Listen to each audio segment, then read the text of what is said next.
신명기 12장 1절로 14절까지의 말씀, 우리 다 같이 한 목소리로 합독하겠습니다. 내 조상의 하나님 여호와께서 내게 주셔서 차지하게 하신 땅에서 너희가 평생에 지켜 행할 규례와 법도는 이러하니라. 너희가 쫓아낼 민족들이 그들의 신들을 섬기는 곳에 높은 산이든지 작은 산이든지 푸른 나무 아래든지를 막론하고 그 모든 곳을 너희가 마땅히 파멸하며 그 제단을 헐며 주상을 깨뜨리며 아세라상을 불사르고 또 그 조각한 신상들을 찍어 그 이름을 그곳에서 멸하라. 너희의 하나님 여호와께서는 너희가 그처럼 행하지 말고 오직 너희의 하나님 여호와께서 자기의 이름을 두시려고 너희 모든 지파 중에서 택하신 곳인 그 계실 곳으로 찾아 나아가서 너희의 번제와 너희의 제물과 너희의 11조와 너희 손의 거제와 너희의 서원제와 낙헌 예물과 너희의 소와 양을 처음 난 것들을 너희는 그리로 가져다가 드리고 거기 또 너희의 하나님 여호와 앞에서 먹고 너희의 하나님 여호와께서 너희의 손으로 수고한 일에 복 주심으로 말미암아 너희와 너희의 가족이 즐거워할지니라. 우리가 오늘 여기에서는 각기 소견대로 하였거니와 너희가 거기에서는 그렇게 하지 말지니라. 너희가 너희 하나님 여호와께서 주시는 안식과 기업에 아직 이르지 못하였거니와 너희가 요단을 건너 너희 하나님 여호와께서 너희에게 기업으로 주시는 땅에 거주하게 될 때에 또는 여호와께서 너희에게 너희 주위의 모든 대적을 이기게 하시고 너희에게 안식을 주사 너희를 편안히 거주하게 하실 때에 너희는 너희의 하나님 여호와께서 자기 이름을 두시려고 택하실 그곳으로 내가 명령하는 것을 모두 가지고 갈지니 곧 너희의 번제와 너희의 희생과 너희의 11조와 너희 손의 거제와 너희가 여호와께 서원하는 모든 아름다운 서원물을 가져가고 너희와 너희의 자녀와 노비와 함께 너희의 하나님 여호와 앞에 즐거워할 것이요 내 성중에 있는 레위인과도 그리할지니 레위인은 너희 중에 분깃이나 기업이 없음이니라. 너는 삼가서 내게 보이는 아무 곳에서나 번제를 드리지 말고 오직 너희의 한 지파 중에 여호와께서 택하실 그곳에서 번제를 드리고 또 내가 내게 명령하는 모든 것을 거기서 행할지니라. 아멘. 신명기의 말씀이 이어질 때에 우리가 기억해야 할 중요한 주제 하나가 오늘 등장을 하는데 이른바 중앙성소법이라고 이야기하는 신명기 12장에 나오는 규례입니다. 매우 불편하고 매우 거추장스럽고 왜 이렇게 하실까 한번 생각해 보아야 할 규례인데 그 규례가 뭐냐면 내가 너희 가운데에 지명한 내 이름을 둔 그곳에서만 너희들은 예배해야 한다 라고 하는 겁니다. 도로가 잘 닦여 있지 않고 예물을 드릴 때도 지갑에 넣어서 봉투에 담아 드리는 것도 아니죠. 짐승으로 드려야 되고 산길을 굽이굽이 걸어서 다녀야 합니다. 그런데도 하나님께서는 이스라엘에게 말씀하시기를 너희는 눈에 보이는 아무 곳에서나 예배하지 말고 내가 지명한 그곳, 내 이름을 두기로 한 그곳에서 너희는 예배해야 한다. 그 이야기를 오늘 하고 계십니다. 이 계명을 우리가 보면서 하나님께서 이 계명을 통해서 의도하신 바가 무엇인가? 여러분 그거를 면밀히 살피는 것이 오늘 매우 중요하겠어요. 신명기에 나오는 여러 이야기들 가운데에서 가장 중요하게 다루어졌던 이스라엘의 이후 천년의 역사 가운데에서 이스라엘이 망할 때까지 약 1000년의 역사 가운데에서 제일 중요하게 선지자들을 통해서 지속적으로 강조되어졌던, 다른 말로도 잘 안 지켜졌던, 다른 것이 잘 안 지켜질 때에는 하나님께서 그렇게 책망을 막 집요하게 하지 않으시는데, 하나님께서 정말 집요하게 계속 거론하시는 그 말씀이 오늘 우리가 읽은 신명기 12장의 말씀이었거든요. 우리가 기억하고 하나님을 섬기며 우리가 정말 바른 삶을 살아가기 위해서 우리가 기억하고 알고 지켜야 할 여러 계명과 율례와 법도들이 있는데, 왜 하나님은 가장 끈질기게 오늘 우리가 읽은 신명기 12장의 말씀을 그렇게 계속해서 말씀하시고 강조하시고 이것으로 북이스라엘이나 남유다의 모든 왕들을 평가하셨을까? 이유가 무엇이었을까? 그것이 우리에게 너무너무 중요한, 오늘 우리의 신앙생활에서도 너무너무 중요한 얘기가 돼요. 먼저 말씀을 시작하시기 전에 엄청 강조하시죠. 이런 표현이 신명기에 잘 나오진 않는데 어떤 표현이에요? 우리 1절 읽어볼까요? 다 같이 시작. 내 조상의 하나님 여호와께서 내게 주셔서 차지하게 하신 땅에서 너희가 평생에 지켜 행할 규례와 법도는 이러하니라. 신명기에 잘 나오지 않는 건데 평생 동안 너희가 지켜야 할 규례와 법도는 이러하다 라고 이야기하면서 너희가 일평생 동안 지켜야 할, 살아있는 사람이라면 누구나 일평생 동안 지켜야 할 규례는 이런 것이다 라고 이야기하면서 두 가지를 얘기하세요. 첫 번째는 2절 3절에 나온 우상을 멸하고 다 파하라는 거예요. 두 가지를 얘기하시는데, 첫 번째 우상을 멸하고 파멸하라는 건데 이것도 사실 뒤에 나오는 거랑 연관이 돼요. 첫 번째 읽어볼까요? 2절 3절 시작. 너희가 쫓아낼 만한 민족들이 그들의 신들을 섬기는 곳은 높은 산이든지 작은 산이든지 푸른 나무 아래든지를 막론하고 그 모든 것을 너희가 마땅히 파멸하며 그 제단을 헐며 주상을 깨뜨리며 아세라상을 불사르고 또 그 조각한 신상들을 찍어 그 이름을 그곳에서 멸해버리라는 거죠. 그래서 모든 우상들, 모든 것들을 멸해버려라. 멸한 다음에 하라는 게 4, 5절이에요. 4, 5절 읽어볼까요? 시작.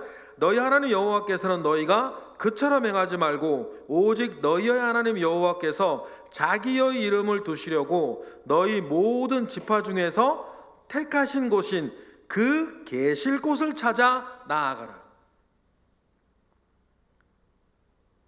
여러 지파들이 있고 12지파들이 있고 12지파들이 나중에 차지할 땅이 있는데 그 지파들 중에서 택하신 곳인 그 계실 곳을 찾아줄 테니까 그곳에서 6절 7절 뭐 하래요? 예물을 드려라.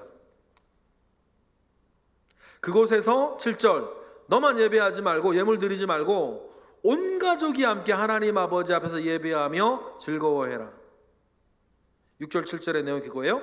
다시 한번 읽어보겠습니다. 시작. 6, 7절 시작.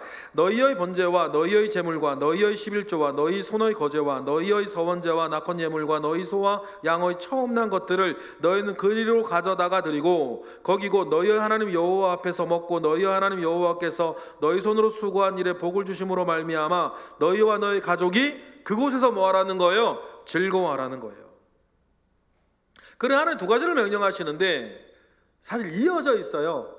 우상 옆에 제단을 쌓을 수는 없는 것이니까 제일 처음 우상을 다 파멸하고 그리고 하나님이 지명한 그곳 너희 지파 중에 한 지파 가운데 내가 택할 그곳에서만 너희들은 예배해야 한다 그 이야기를 하세요.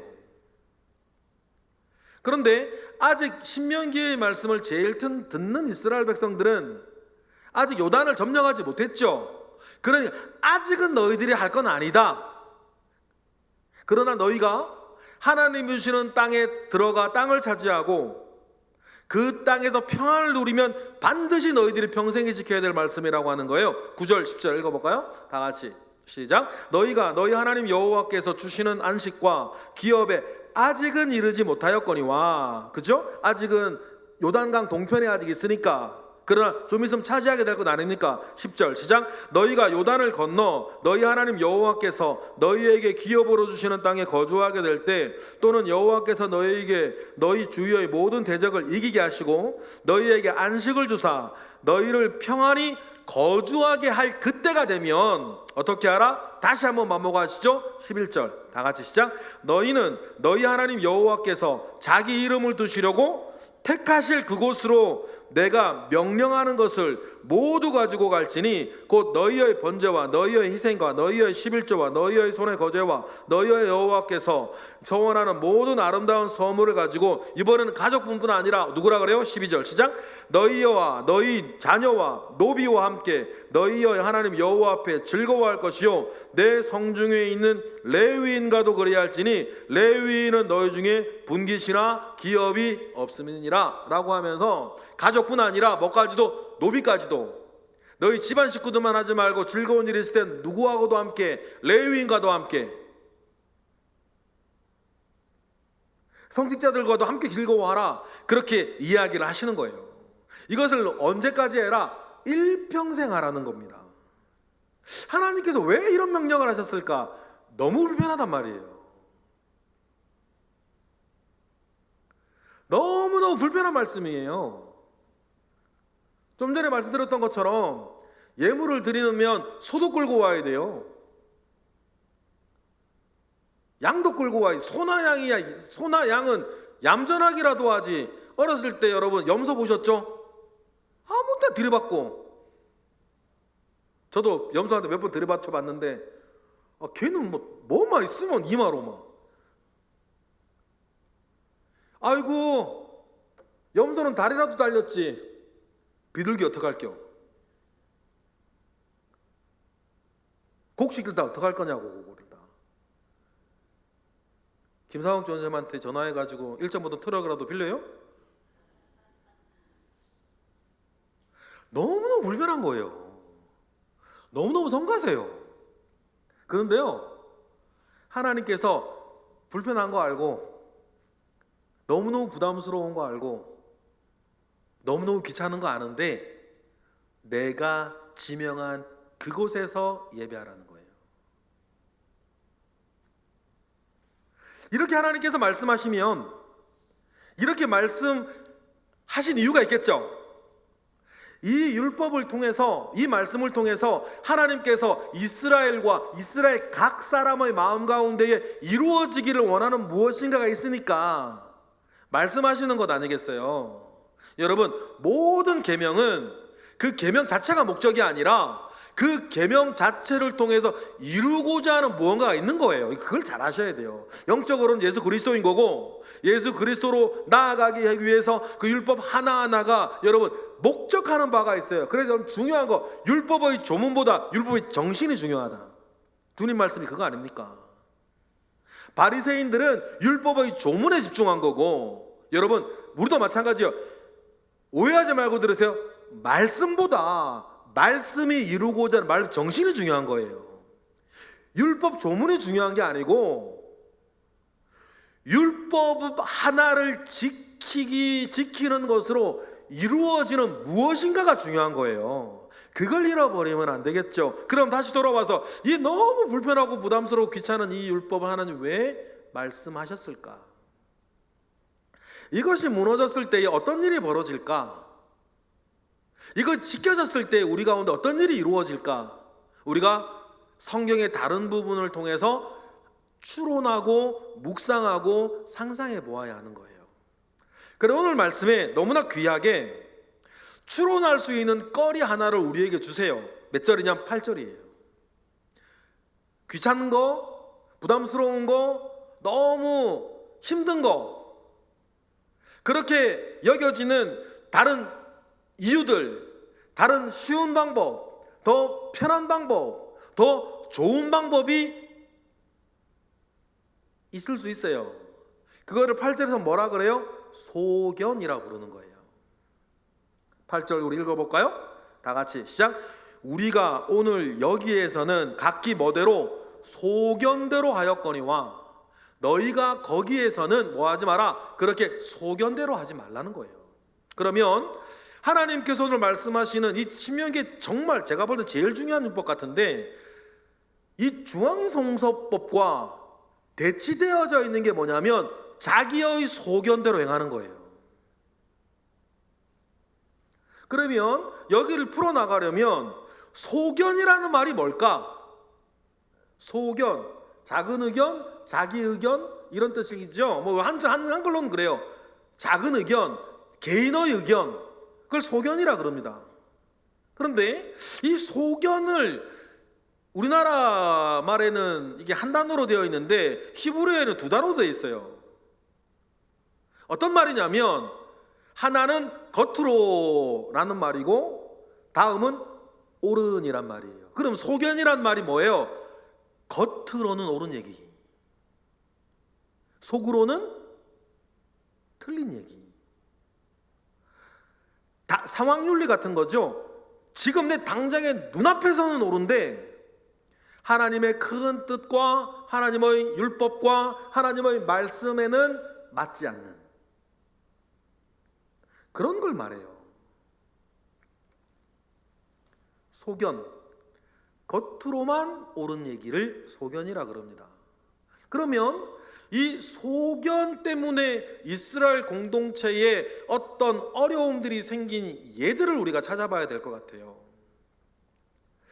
여러분, 이제 신명기가 끝이 나면 성경의 순서로는 정복전쟁이 일어나는 여호수아가 진행이 되어지고, 여호수아의 정복전쟁 뒤에는 400년 정도 지속되어지는 사사기의 말씀들이 굉장히 계속해서 진행이 됩니다. 그런데 사사기가 여러 사사들이 이렇게 막 등장을 하죠. 13명의 사사들이 막 등장하면서 각 배경 기드온도 나오고 삼손도 나오고 많이 나와요. 그런데 그 모든 사사들의 이야기가 다 지나간 뒤에 사사기에는 굉장히 중요한 사건 두 개를 다루어요. 굉장히 중요한 두 개의 사건 중에 하나가 뭐냐면 미가라고 하는 사람의 이야기예요. 미가라고 하는 사람이 말입니다, 어머니의 은을 훔쳐요. 어머니의 은 1,100을 훔칩니다. 그러니까 어머니는 누군지는 모르겠는데 자기 재산 은 1,100을 누군가 훔쳐가니까 이 은을 훔쳐간 사람을 막 저주해요. 하나님의 이름으로 저주를 합니다. 근데 이 은을 훔쳐간 사람을 저주하는 그 이야기를 그 어머니의 아들인 도둑놈, 원래 원수는 집안에 있는 거 아니에요, 아들이 들어요. 그리고 이 미가가 겁을 덜컥 먹습니다. 아유, 어머니의 저주처럼 내가 되어지면 무슨 저주를 했는지는 안 나와요. 길 가다 찢어 죽일 놈 이렇게 했겠지. 빌어먹을 놈, 문둥병 걸릴 놈, 하나님이 저주하시면 여러 번 얘기를 했겠죠. 그 이야기를 미가가 듣고 겁을 덜컥 집어먹는 거예요. 그래서 어떻게 해요? 어머니한테 은백을 도로 가지고 가요. 내가 훔쳤다고, 미안하다고. 그런데 어머니의 저주고 어떡할 거냐고. 정말 그 저주처럼 하나님이 나를 심판하시면 어떡하냐고 그 얘기를 해요. 알고 보니 아들이네. 그 미가도 겁이 나. 이거 큰일 났어 이제. 그 미가의 어머니가 어떻게 해요? 미가 상의를 해서 어떻게 하냐면 은 1,100으로 뭘 만들어요? 드라빔 우상을 만들어요. 그리고는 이 드라빔이 우상이 내 아들 지켜주기를 원하는 거예요. 아들은 지켜야 되잖아요. 여러분, 늘 소견이라는 걸 가지고 오셔야 돼요. 내 아들 지켜야 될 거 아니에요. 그러니까 내 아들 지켜줄 하나님의 이름으로 저주를 했으니 내 아들 지켜줄 뭐가 필요한 거예요? 다른 신이 필요한 거예요. 소견 맞아요? 당장 눈앞에는 내 아들 지켜야 되니까 맞는 말이에요. 그러나 하나님께서는 원치 아니하는, 기뻐하지 아니하시는 또 다른 범죄죠. 드라빔을 만들어요. 드라빔을 만들어 놓고 딱 하는데 유대인이니까 아무래도 이 내가 만든 이 은신상보다는 누가 쌀 것 같아? 하나님이 쌀 것 같은 거예요. 이거 안 되겠네. 그래가지고 고민을 계속 하고 있는데, 야, 이게 기도의 응답일까? 유대에서 한 청년이 나그네가 지나가는데 당신 누구냐 그러니까 베들레헴에서 온 레위인이래. 그래서 어딜 가냐 그러니까 내가 거처할 곳이 없어가지고 내가 거처할 곳을 찾아다닌대요. 여러분 굉장히 이것도 숨어있는 이야기가 많아요. 레위인의 생계는 그 지파가 책임지라 그랬는데 유다 지파는 뭐해서 베들레헴의 레위인이 자기 생계를 이렇게 책임지지 못하고 떠돌이로 살게 하냐는 거예요. 이것부터도 또 문제죠. 그리고 레위 떠돌러 나그네인 레위인을 만나니까 미가가 옳다구나. 이 레위인을 뭐 해야겠다? 고용해야겠다. 그래서 이 신상과 더불어서 하나님의 레위인이 이 신상과 더불어서 여호와 신앙으로 우리를 다시 이렇게 세워나가서 내 아들을 뭐 해야겠다? 지켜야겠다. 그 얘기를 생각을 하는 거예요. 뭐가 따라와야 돼? 계속 소견이라는 게 따라와야 돼요. 그때는 다 옳죠. 겉으로는 다 맞는 말인데 뭔가 이상하잖아요. 여러분, 이 얘기가 왜 중요하냐면 우리가 그럴 수 있어요. 그때는 다 맞아요. 이래야 되고 저래야 되고 그때는 다 맞는 얘기 같은데 좀 따지고 보면 뭔가 이상해. 얘기가 여기서 끝났으면 또 뭐 괜찮은데 어떤 일이 벌어져요? 참, 미가의 집은 길목에 있었나 봐. 어떤 5명이 지나가는 거예요. 누구냐고 물어보니까 단지파의 정탐꾼이래. 여기 왜 지나가냐? 그러니까 단지파가 자기들이 할당된 땅에 민족들이 워낙 세가지고 정복을 완전히 못해가지고 우리가 거처할 평화로운 땅을 지금 정탐하러 다니는 거래요. 아, 그러냐? 당신은 또 뭐냐고 물으니까 나는 레위인인데 이 집에서 고용대가 산다고. 아, 그러냐고. 그 레위 단지파가 우리를 위해 축복해 달라고. 또 꼴에 레위인이라고. 축복을 해줘요. 그리고 가죠. 그러니까 이제 이 정탐꾼들이 돌아가서 단지파에게 우리가 지나갔는데 저쪽에 평화로운 땅이 있는 것 같더라 라고 하면서 600명의 군사들이 단지파들이 또 지나가는데 어디를 지나가요? 그 미가집을 또 지나가요. 미가집 참 바빠요. 그럼 단지파들이 지나가다가 단지파도 불안한 거야. 우리가 왜 땅을 못 얻었을까?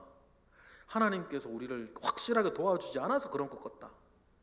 그래가지고 단지파가 미가 집의 제사장에게 뭐라 그래요?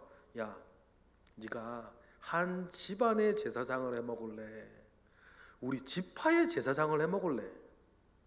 그래도 한 집안의 제사장보다는 지파의 제사장이 낫지 않겠냐? 얘기를 하는데 그 미가 집에 있는 레위인이 듣고 보니 그 말이 맞아. 그래가지고 이 레위인이 어떻게 해요? 그 드라빔 들고 단지파를 따라가요. 미가가 또 열받겠죠? 뭐도 같이 들고 갔으니까. 은천백으로 만든 드라빔도 같이 들어갔으니까. 그리고 미가가 막 쫓아갑니다. 주변의 이웃들, 군사들 다 모아가지고 막 쫓아가요. 그래 단지파를 만납니다. 그리고 단지파한테 내놓으라고 막 그래요. 단지파가 뭐라 그래요? 한마디로 이렇게 합니다. 죽고 잡냐? 성경에 그렇게 나와요. 죽고 잡냐? 그래요. 그때 미가가 딱 보니까 단지파가 자기들보다 센 거예요. 그래군 돌아오는 거예요. 보세요. 그 이야기를 시작하기 직전에 사사기가 어떻게 얘기를 하냐면 다음과 같이 이야기를 합니다. 사사기 17장 6절이에요. 읽어볼까요? 사사기 17장 6절 시작. 그때에는 이스라엘에 뭐가 없으므로 왕이 없었으므로 사람마다 여기에 그 단어가 또 나오는 거예요. 각 자기 소견에 오른 대로 행하던 시대였다. 왕이 없었다. 이스라엘의 왕은 누구신데? 여호와 하나님이신데 오직 여호와 하나님만이 이스라엘의 왕이신데 사사기 후반으로 가니까 이스라엘이 뭐가 사라졌어? 하나님이 사라진 거예요. 왕이 없어요. 뭐만 남았어요? 종교만 남았어요. 그래서 사람들이 어떻게 살아요? 자기 소견에 오른 대로 하는 거예요. 그 레위인, 미가의 어머니, 단지파. 그때 겉으로는 다 옳은데 뭔가 하나님 앞에서 생각을 해보면 뭔가 이상한, 이게 뭐예요? 자기 소견에 오른 대로예요. 이게 그 당시에 종교가 얼마나 타락했는지를 보여주는 사사기 후반부의 중요한 사건 하나가 이거예요. 두 번째 사건이 하나 또 나오죠, 사사기에. 레위인이 문제인데 또 레위인이 나와요. 맨 처음에 이야기가 이렇게 시작이 됩니다. 레위인에게 뭐가 있어요? 첩이 있어요. 레위인에게 첩이 있다는 것도 좀 이상한데 그 첩이 또 간통을 해요. 간통한 첩이 자기 간통이 들통나니까 고향으로 도망을 가요. 레위인 어떻게 해야 돼요? 찾으러 가죠.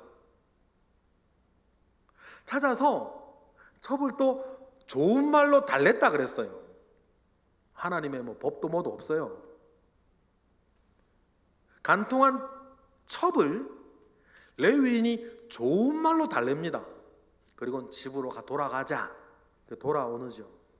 돌아오는 길에 날이 어두워지고 어디서 유숙을 해야 되는데 왼쪽을 보니까 이방인의 성읍이고 오른쪽에 보니까 같은 민족 베냐민 지파의 성읍인 거죠. 그래서 어디로 가서 유숙을 해야겠다? 베냐민 지파의 성읍으로 들어가서 유숙을 해야겠다 생각하고 레위인이 첩을 데리고 베냐민 지파에 갑니다.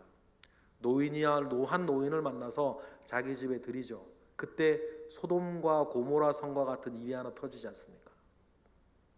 레위 지파들이 그 노인의 집에 들이닥쳐가지고는 수상한 사람, 잘 낯선 사람 이 집에 들였던데 그 사람의 여인을 내놔라. 우리가 밤새 데리고 놀다가 돌려주겠다.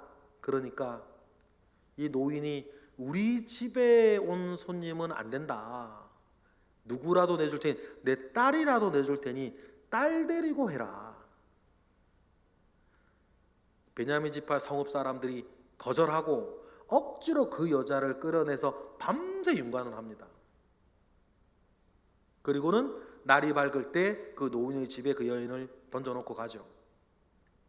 레위인이 날이 밝자 문을 열고 그 자기 첩에게 이제 우리 집에 가자라 깨우는데 여인이 어떻게 돼 있어요?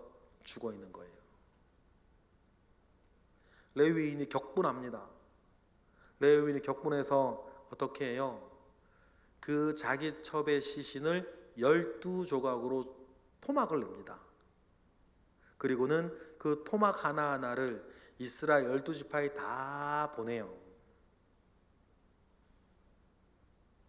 보내어서 레위인이 이렇게 말을 합니다.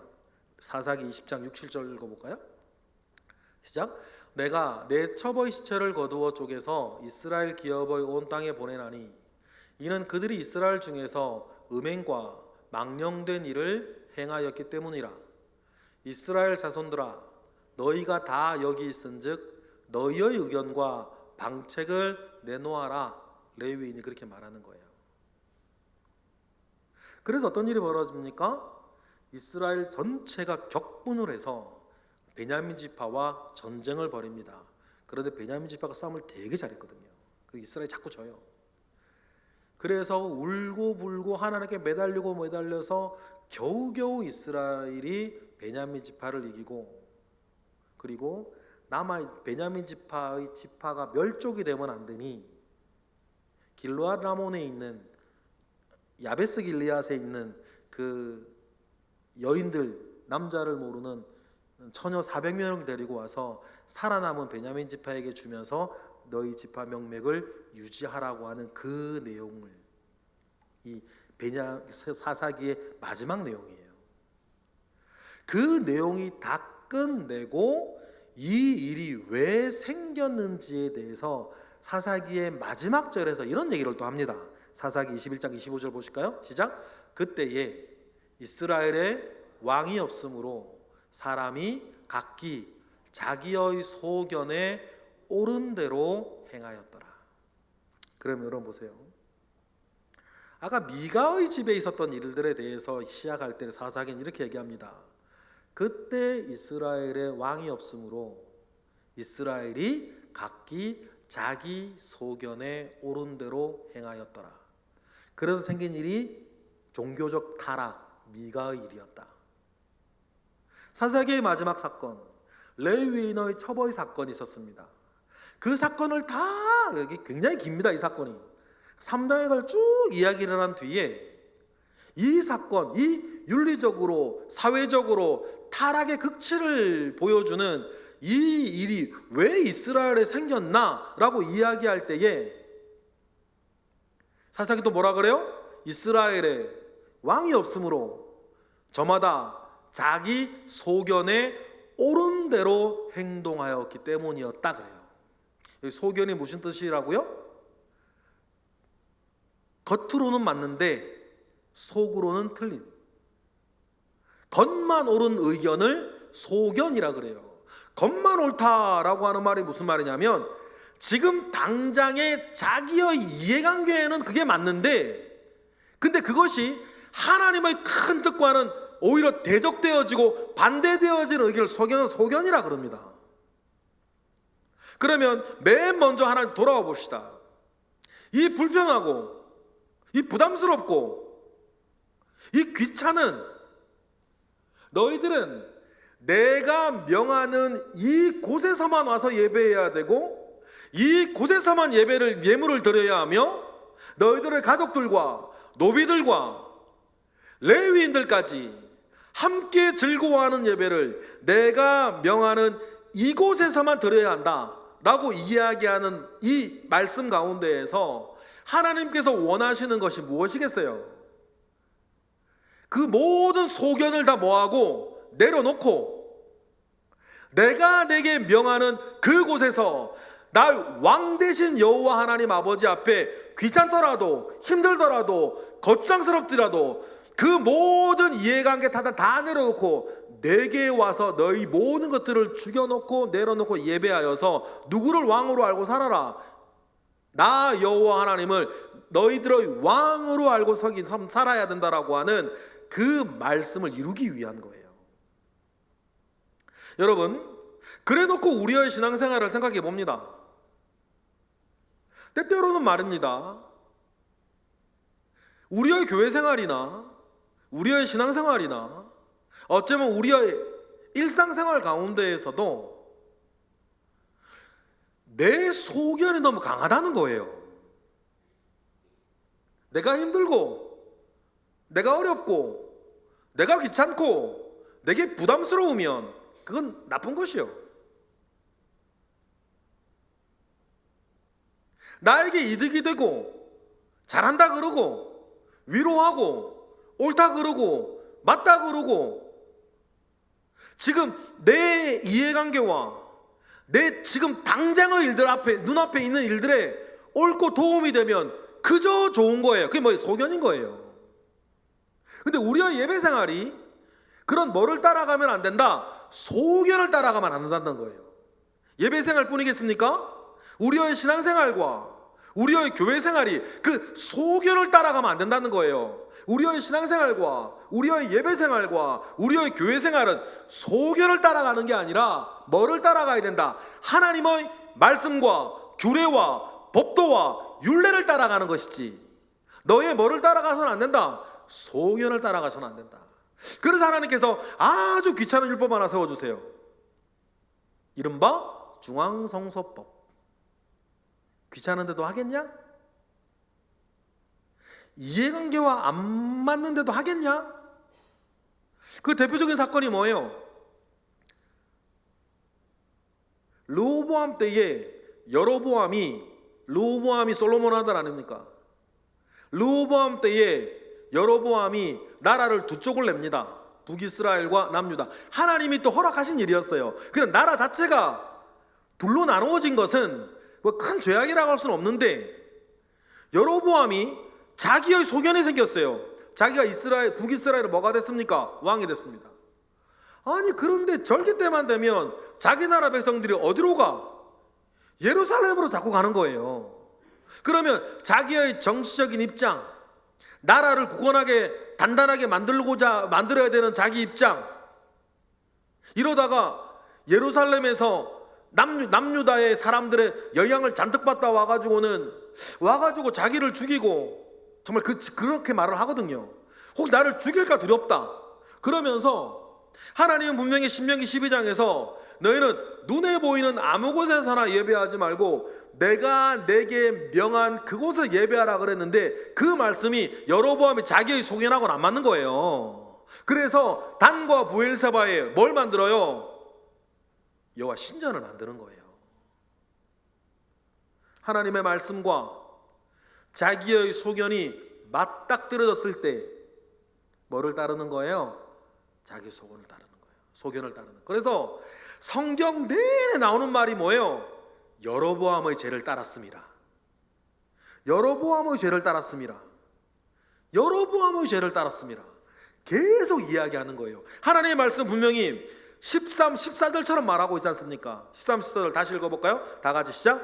너는 삼가서 내게 보이는 아무 곳에서나 번제를 드리지 말고 오직 너희의 한 지파 중에서 여호와께서 택하실 그곳에서 번제를 드리고, 또 내가 명령한 모든 것을 거기서 행할지니라. 뭐를 따르지 아니하고? 소견을 따르지 아니하고. 여러분, 이런 일들이 여로보암에게만 있고 북이스라엘과 남유다 사람에게만 있겠어요? 똑같은 일이 요한복음 4장에서도 나와요. 요한복음 4장이 어떤 얘기입니까? 예수님이 수가성 여인을 만나요. 물 얘기로 막 이렇게 옥신각신 얘기를 하시다가는 느닷없이 수가성 여인이 우리 조상들은 이 그리즘산에서 예배하라 하였는데 유대인들은 왜 예루살렘에서 예배해야 된다고 말을 합니까? 라고 이야기할 때에 주님이 말씀하신 것이 있죠. 요한복음 4장 21절에 주님 뭐라 그러세요? 시작. 예수께서 이르시되 여자여 내 말을 믿으라. 이 산에서도 말고 예루살렘에서도 말고 너희가 아버지께 예배할 때가 이를 것이다.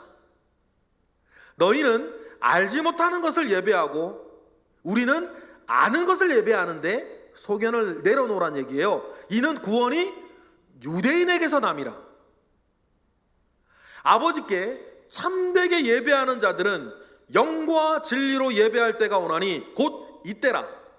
아버지께서는 자기에게 이렇게 예배하는 자를 찾으신다 했을 때 하나님은 영이시니 예배하는 자가 뭐와 뭐로? 자기 소견이 아니라 자기 편한 대로 아니라 자기 이익되는 대로가 아니라 뭐대로? 영과 진리로 예배할 것이다. 그런 면에서 여러분, 가장 좋은 건 교회 가까이 두고 사는 게 가장 좋은데, 교회 멀어졌다고 함부로 교회 옮기는 거 좋지 않아요. 저 교회는 크고 내 영업에 도움이 될 것 같아서 교회 오는 거 좋지 않습니다. 왜냐하면 하나님께서도 우리에게도 내가 내게 지명한 예배 처소가 있어요. 그곳에서 예배해야 될 우리의 마음에 교례가 있어야 된다는 거죠. 이해 집산이나 소견에 따라 왔다 갔다 하지 않고, 그리고는 내 이익이나 내 편한 거나, 그래서 여러분 영상 예배 안 된다는 겁니다. 다른 어떤 것을 따르지 아니하고 내 소견을 따르지 아니하고 영과 진리를 따라 예배하는 그때가 올 거다. 그러니 이곳에서도 말고 저곳에서도 말고 영과 진리를, 소견을 내려놓고 영과 진리를 따라 예배하는 그 예배를 우리가 드려야 할 것이다. 하나님께서 우리에게 말씀하신다는 거예요. 여러분, 이것을 통해서 하나님께서 우리에게 원하시는 게 뭐냐면, 우리의 이익이나 나의 욕망이나 나의 소원이나 그 모든 것들을 여러분 제어하고 왕 대신 하나님 아버지 앞에 내 편한 거나 내 뜻이나 내 의견이나 내 느낌대로 우리가 신앙생활하는 게 아니라 왕 대신 하나님 아버지 앞에 그 모든 것들을 내려놓고 왕 대신 하나님 아버지의 말씀과 그의 뜻과 그의 말씀대로 예배나 신앙생활이나 교회생활이나 움직여져야 할 것을 우리에게 얘기하시는 거예요. 그러니 이 신명기 때에 이스라엘 사람들한테 그 불편한 것을 하나님께 말씀하시는 겁니다. 여로보암처럼 넘어져서는 안 되는 것이죠. 그래서 여러분, 우리가 이것이 뭐 죄다 아니다를 떠나서 더 중요한 게 뭐냐면 우리의 마음이 하나님의 다스리심 가운데 제어되는 게 중요해요. 잠언서 2장 25절에 보니까 꿀 먹는 게 뭔 죄겠습니까? 그런데 이렇게 말씀하세요. 시작. 꿀을 많이 먹는 것이 뭐하지 못하고 좋지 못하고 자기의 영예를 구하는 것이 뭐하다? 헛되다. 자기의 마음을 제어하지 아니하는 자는 성읍이 무너지고 성벽이 없는 것과 같으니라. 꿀을 먹는 게 뭐가 죄겠어요? 자기의 영예를 추구하는 것이 뭐가 허물이겠습니까? 그래, 중요한 건 꿀 먹지 말라는 얘기가 아니고 꿀을 먹는 것이 얼마나 몸에 좋고 영예를 추구하는 것이 보람된 일인데 우리가 뭘 따라서 하면 안 돼. 그걸 따라가면 안 된다는 거예요. 그래서 마음을 뭐 해라? 제어하라는 거예요. 마찬가지 신명기 11장에 나는 이런 말씀을 하십니다. 이스라엘 가운데 내가 너에게 바른 모든 땅을 줄 것이다. 너희보다 강한 민족들이 너희를 두려워하게 될 것이고 너희보다 훨씬 강한 민족들을 너희 이기게 될 거다. 그런데도 하나님께서 말이죠, 그들의 마음을 제어하고 그들의 한계를 정해주세요. 신명기 11장 23, 24절 볼까요? 시작. 여호와께서 그 모든 나라 백성을 너희 앞에서 다 쫓아내 주실 것이다. 너희가 너희보다 강대한 나라를 차지할 것인데 너희의 발바닥으로 밟는 것은 다 너희의 소유가 될 거다. 그런데 뭐가 있다? 경계가 있다는 거예요. 욕심 부리지 말라는 거죠. 너희의 경계는 곧 광야에서부터 레바논까지와 유브라데강까지에서부터 서해까지만 된다는 거예요. 이게 뭘 말하는 걸까요? 하나님께서 너희의 발로 밟는 모든 땅을 주고 너희보다 강대한 나라를 내가 쫓아낼 것인데 그것도 뭐가 있다? 하나님의 제한이 있다는 거예요. 이걸 통해서 무작정 되는 대로 닥치는 대로 욕심부리며 살지 말라고 하나님께서 말씀하시는 거죠. 그러니 여러분, 이스라엘 사람들의 신명기 중앙성소법이나 수가적 여인에게 하나님 주님이 하신 말씀이나 중요한 것은 뭐냐면 우리의 믿음 생활, 우리의 교회 생활, 우리의 일상생활 가운데에 내가 하고 싶다고 닥치는 대로 하는 게 아니고 나에게 좋은 일이라고 나에게 이익이 된다고 막 가는 게 아니고 그 모든 것들이 하나님 아버지 앞에 다스려져야 된다는 거예요. 그리고 오늘 본문으로 돌아오면 뭐도 그렇다? 예배도 그렇다. 그래서 여러분, 예배할 때에 너무 여러분 편하고 좋은 거 찾지 마세요. 시간이나 뭐 이 스크린 흐리는 것 때문에 뭐 얘기했는 것 같은데 불편하자면 성경책 보시면 되잖아요. 그죠? 제가 무슨 말을 드리는지 알겠어요? 예배 드릴 때 너무 나 좋은 거, 내 편한 거, 나에게 유익되는 걸 쫓아가면 안 된다는 얘기를 하는 거예요. 우리가 돈이 없어가지고 하게 큰 LED 텔레비전 달 수 있습니다, 여러분. 그런데 우리가 지키고 싶은 게 있는 거예요. 우리의 예배생활, 다시 한번 강조할게요. 우리의 예배생활과 우리의 신앙생활과 우리의 교회생활과 더 나아가 우리의 일상생활에 내 편하고 내 좋고 나에게 유익되는 걸 너무 쫓아가지 아니하고 소견에 옳은 대로 막 쫓아가다 보면 어떤 일에 벌어질지 모르는 거예요. 자기 소견대로는 이스라엘이 맞은 거 아닙니까? 지금 팔레스틴 땅 보세요. 자기 소견대로라면 이스라엘을 누가 욕할 거예요? 그럼 반대로 자기 소견대로라면 누가 팔레스타인 사람들을 욕할 거예요? 그럼 넓게 보세요. 그게 하나님 원하시는 거예요? 자기 소견대로라면 이스라엘이 맞고, 역사적으로 좀 더 길게 보면 자기 소견대로라면 팔레스타인은 뭐하러 누가 욕할 거냐고. 그런데 그들의 소견과 소견이 맞부닥뜨리는 그 현장은 뭐예요? 뭔가 이상하잖아. 하나님 기뻐하시지 않을 일들. 여러분, 우리가 소견을 따라 사는 것이, 꿀을 먹는 것이 뭐가 나빠요? 그러나 여러분, 제가 말씀드린 게 뭔지 아시겠죠? 우리가 내 소견을 따라 사는 일에 익숙해서는 안 된다는 거예요. 그러니 우리가 모든 우리의 예배 생활부터 시작해서 다른 것들에 너무 나 편한 거, 내게 좋은 거, 내게 유익된 거, 내게 즐거운 거, 내게 기쁜 것에 우리가 너무 쫓아다니면 안 된다는 얘기를 드리는 거죠. 신명기의 중앙성소법은 그 이야기를 하면서 영과 진리를 쫓아 예배하고, 그렇게 예배드리는 사람이 교회 생활과 신앙생활과 일상생활도 왕 대신 하나님 아버지 앞에 자기의 모든 두려움과 염려와 욕망을 맡기고 하나님의 다스리심 가운데 예배하고 하나님의 다스리심 가운데 살라고 하는 것입니다. 끝으로 그래서 베드로전서 5장, 오늘 겟세마네 말씀이기도 한데, 그러니 하나님 아버지 앞에 이런 마음으로 살려고 하는 사람이 가져야 할 중요한 각오, 붙잡고 살아야 할 말씀, 베드로전서 5장 6, 7절 아닙니까? 읽어볼까요? 시작. 믿으세요? 그러므로 하나님의 능하신 손 아래에서 겸손하라. 때가 되면 어떻게 하겠다? 너희를 높일 거다. 여러분, 때가 되면 해결됩니다. 때가 되면 높이실 거예요. 때가 되면 괜찮아집니다. 때가 되면 여러분 얻으실 거예요.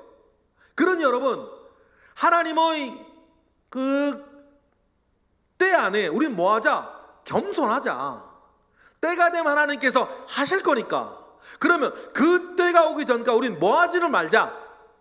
염려하지 말고 하나님께서 맡겨보자. 7절 읽어볼까요? 시작.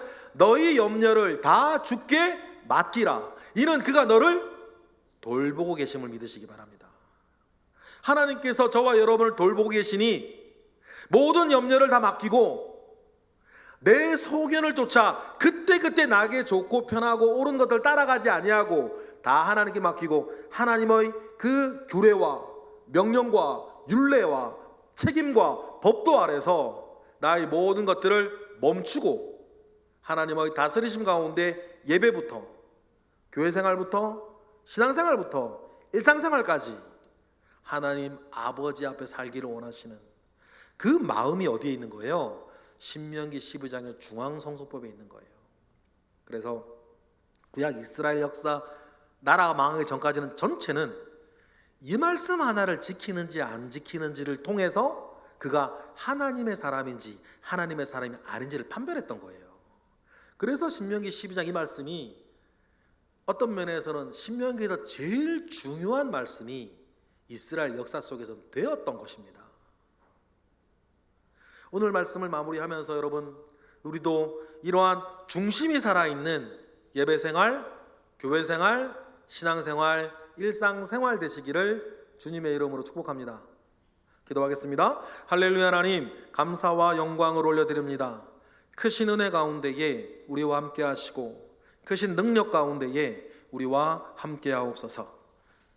오늘 우리에게 주신 말씀처럼 하나님을 중심에 모시고 살아가게 하시고 소견을 따라다니지 아니하도록 모든 염려를 주께 맡기고 주 앞에서 평안을 누리게 하옵소서. 예수 그리스도의 이름으로 기도드렸나이다. 아멘.